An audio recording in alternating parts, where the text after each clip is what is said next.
राजकुमार नहीं, श्राप है अपने वंश के लिए। वो आवाज कहीं ऊपर से गूंज रही थी, जैसे बादलों के पार कोई शाप बोल रहा हो। तू कभी भी अपने परिवार का बदला नहीं ले पाएगा। तू सिर्फ किस्मत का मजाक बनेगा। नवांगन राज्य की राख में अकेला खड़ा था राजकुमार क्षितिज। उसकी आंखों के सामने उसका घर जल रहा था। सामने आ! कौन है तू? क्षितिज की दहाड़ बिजली की तरह फटी। उसने तलवार निकाली, आसमान की ओर इशारा किया। तेरी तलवार, तेरी शक्ति, आवाज फुसफुसाई। सब राख हो चुके हैं। क्षितिज घुटनों के बल गिर पड़ा। चारों ओर बस धुआं। तभी एक झटके से उसकी आंख खुली। वह किसी छोटी सी झोपड़ी में था। मैं कहां हूं और ये सपना? ये क्या? तभी बाहर से आवाज आई। छोटे। दरवाजा धड़ाम से खुला। अमृता, क्षितिज की सबसे बड़ी बहन, दौड़ती हुई आई। तुम जग गए। तुम 1 साल से सो रहे थे। क्षितिज ठिठक गया। 1 साल? दीदी, पिताजी कैसे हैं? हमारी बहनें, जीजा जी, वो सब कहाँ हैं? अमृता की आंखों में आंसू भर आए। कुछ नहीं बचा क्षितिज, कुछ भी नहीं। पिताजी, हमारी बहनें और हमारा पूरा नवांगन साम्राज्य जलकर खाक हो चुका है। क्षितिज की आंखों में दर्द के आंसू उमड़े, फिर वही आंसू गुस्से से लाल हो गए। मेरी आंखों के सामने उन अग्नि ड्रैगनों ने हमारा साम्राज्य जला डाला। उन अग्नि ड्रैगनों को नहीं छोड़ूंगा। अमृता ने जवाब दिया। अग्नि ड्रैगन हमारे दुश्मन नहीं है। हमारा दुश्मन वो है जिसने उन्हीं ड्रैगनों से हमारे साम्राज्य पर हमला करवाया। क्षितिज का उबलता क्रोध धीरे धीरे बैठा।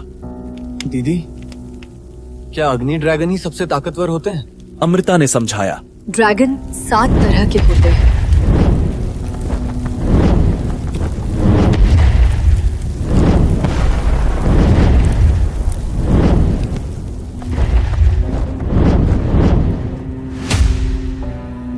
हर एक की अलग शक्ति और तत्व। क्षितिज ने गंभीरता से पूछा। हम भी ड्रैगन वश में करेंगे, लेकिन दीदी, ये ड्रैगन कहाँ मिलेंगे? अमृता ने बताया। यहाँ से 200 मील उत्तर में एक पर्वत है, ड्रैगन पर्वत। वहीं हमें सारे ड्रैगन मिलेंगे। क्षितिज ने गहरी सांस ली। मैं वादा करता हूँ दीदी, मैं पिताजी का, अपनी बहनों का, अपने राज्य नवांगन का सबका बदला लूंगा। अमृता और क्षितिज निकल पड़े थे ड्रैगन पर्वत की ओर। दिन बीतते गए। जंगलों, पत्थरों और झरनों के बीच एक कठिन यात्रा। एक दिन पगडंडी पर अचानक किसी की हंसी गूंजी। अरे सुनो।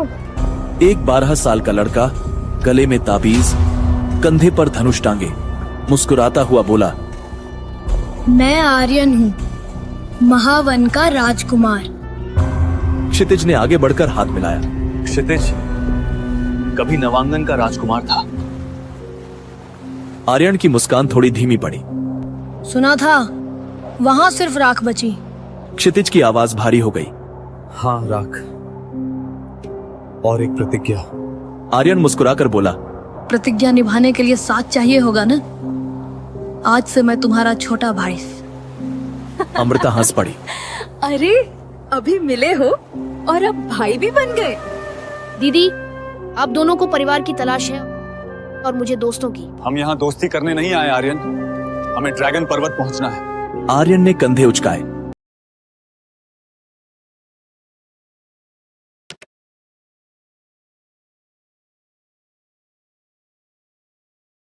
तो चलिए, रास्ता तो एक ही है ना। तीनों ने सफर जारी रखा। सूरज सिर पर चढ़ा ही था कि अचानक एक तेज व्यंग्य भरी आवाज हवा में तैर गई। वाह, आजकल कोई भी उठ के चला आता है ड्रैगन ढूंढने। तीनों ने मुड़कर देखा। एक चमकदार सुनहरी कवच में लिपटी राजकुमारी उन पर सवार आ रही थी, लाल ड्रैगन की पीठ पर बैठी हुई। वो थी राजकुमारी प्रियंका, वायुपुर की उत्तराधिकारी। आंखों में गर्व, होठों पर तिरस्कार भरी मुस्कान। तुम लोग अपना समय बर्बाद मत करो, उसने कहा। ड्रैगन को वश में करने के लिए हुनर और ताकत चाहिए, जो तुम तीनों में है ही नहीं। क्षितिज की आंखें सुलग उठी। जुबान संभालो राजकुमारी। अमृता बीच में आई। सफर लंबा है और ताकत की बातें करने वालों को पहले खुद अपनी आजमानी चाहिए। प्रियंका ने भौहें उठाई। ठीक है, देखते हैं किसके शब्दों में दम है। तीनों ने एक दूसरे की ओर देखा और बिना कुछ कहे कदम बढ़ा दिए ड्रैगन पर्वत की ओर। सप्ताहों की यात्रा के बाद अंततः उनके सामने वह पर्वत था, अग्नि ड्रैगन पर्वत। आसमान में लाल, नीले, हरे, सुनहरे ड्रैगन उड़ रहे थे। ड्रैगन को वश में करने के लिए हर योद्धा अपने खून की एक बूंद छटवाता। जैसे ही बूंद ड्रैगन की जीभ छूती, आंखें चमक उठती और बंधन बन जाता। आर्यन ने हंसते हुए कहा, देखो यूं। उसने अपनी उंगली काटी। एक छोटा अग्नि ड्रैगन पास आया। खून की बूंद चाटते ही उसकी आंखें अंगारे की तरह दमक उठी। अब तुम्हारी बारी भाई। उसने उत्साहित होकर कहा। क्षितिज आगे बढ़ा। एक लाल ड्रैगन उसकी ओर देखता है और फिर सिर मोड़ लेता है। दूसरा कुछ पल ठहरता है, फिर उड़ जाता है। तीसरा बिना देखे दूर हट जाता है। क्षितिज की मुट्ठियां ढीली पड़ गईं। वह पत्थर पर बैठ गया, थका पर टूटा नहीं। शायद मेरे नसीब में कोई ड्रैगन नहीं है। अमृता ने उसका कंधा थाम लिया। धैर्य क्षितिज, कभी कभी सही साथी देर से आता है। सूरज ढल गया था। क्षितिज पत्थर पर बैठा बस आसमान देख रहा था। तभी उसके पैरों के पास कुछ हिला। एक छोटा सा सफेद जीव, मानो किसी मुर्गी का चूचा, पर उसके छोटे पंखों पर नन्ही ज्वालाओं जैसी लकीरें थीं। क्षितिज मुस्कुराया। अरे तू तो खुद बच्चा है, जा अपनी जिंदगी जी। वो बेबी ड्रैगन धीरे धीरे उसकी ओर बढ़ा। क्षितिज झुककर उसे उठाने ही वाला था कि वो पत्थर के पीछे छुप गया। क्षितिज हंस पड़ा। लो, अब ये भी भाग गया। थका हुआ क्षितिज वहीं पत्थर पर लेट गया। धीरे धीरे वही नन्हा सफेद ड्रैगन वापस आया। उसने क्षितिज के पैरों के पास जमा हुए खून की पतली धार देखी और अपनी छोटी सी जीभ से उसे चाट लिया। क्षितिज को सपने में लगा जैसे कोई ठंडी हवा उसके भीतर उतर रही हो। भारी शरीर अचानक हल्का हो गया। उसी समय अमृता वहां पहुंची। क्षितिज! अमृता चीख पड़ी। क्षितिज चौंक कर उठ बैठा। क्या हुआ दीदी? अमृता का चेहरा पीला था, आंखों में भय। क्या इस बेबी ड्रैगन ने तुम्हारा खून चाटा? क्षितिज ने अपने अंगूठे की तरफ देखा। घाव गायब था। शायद हाँ दीदी, लेकिन क्यों? अमृता की आवाज कांप उठी। ये कोई साधारण ड्रैगन नहीं है। ये सोम वंश का ड्रैगन है, सर्वोच्च जाति का देव ड्रैगन। क्षितिज के पैरों तले जमीन खिसक गई। आर्यन फुसफुसाया, सोम ड्रैगन। प्रियंका हक्की बक्की रह गई। ऐसे तो सिर्फ 10 हैं। अमृता की आंखें भीग गई। इसे हल्के में मत लेना छोटे, ये देवताओं की आत्मा है। क्षितिज ने गहरी सांस ली। तो क्या ये मुझे चुन रहा है? वो नन्हा सफेद ड्रैगन उसकी आंखों में देखता रहा, शांत पर अथाह। क्षितिज ने प्यार से हाथ बढ़ाया। अगले ही क्षण एक चांदी की लपट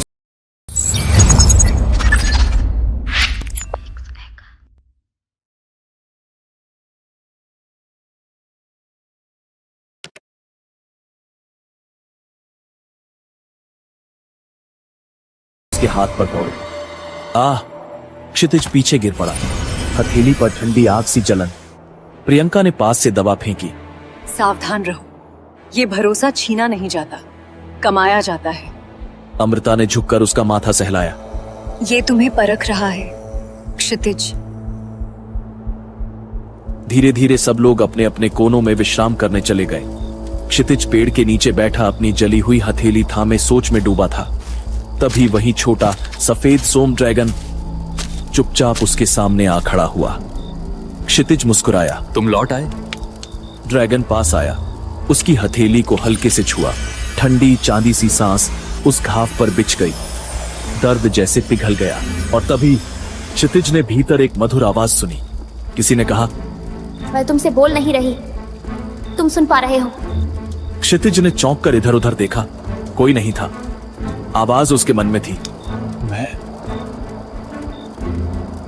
कैसे सुन पा रहा हूं? सोम ड्रैगन मन से बोलते हैं। वह आवाज फुसफुसाई। तुम्हारा नाम?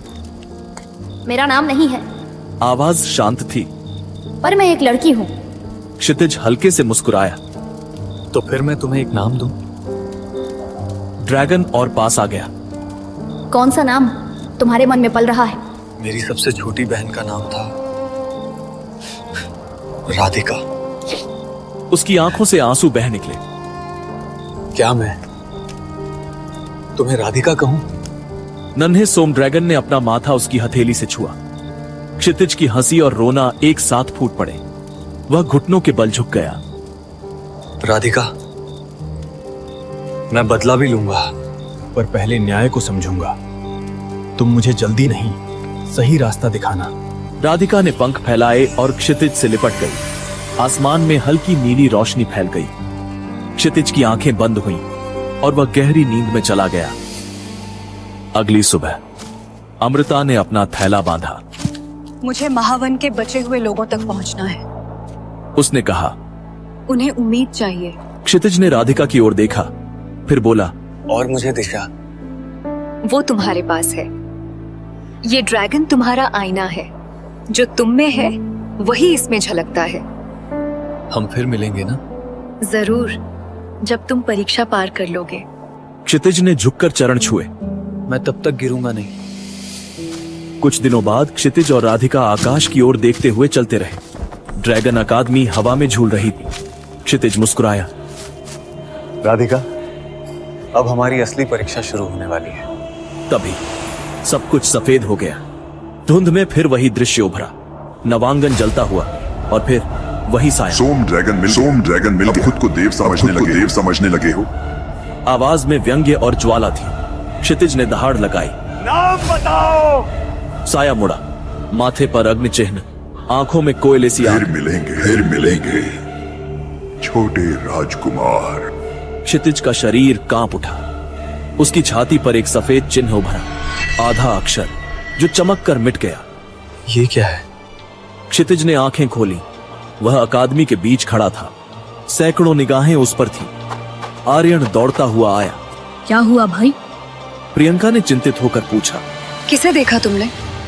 क्षितिज की आवाज धीमी थी, पर आंखों में ज्वाला थी। उसे, जिसने सब जलाया। अब बस एक नाम बाकी है। क्या वो साया यहीं कहीं आसपास था? क्या क्षितिज उसे ढूंढ पाएगा और उसका सामना कर पाएगा? ड्रैगन अकादमी में उसका भाग्य क्या मोड़ लेने वाला है? आगे की कहानी जान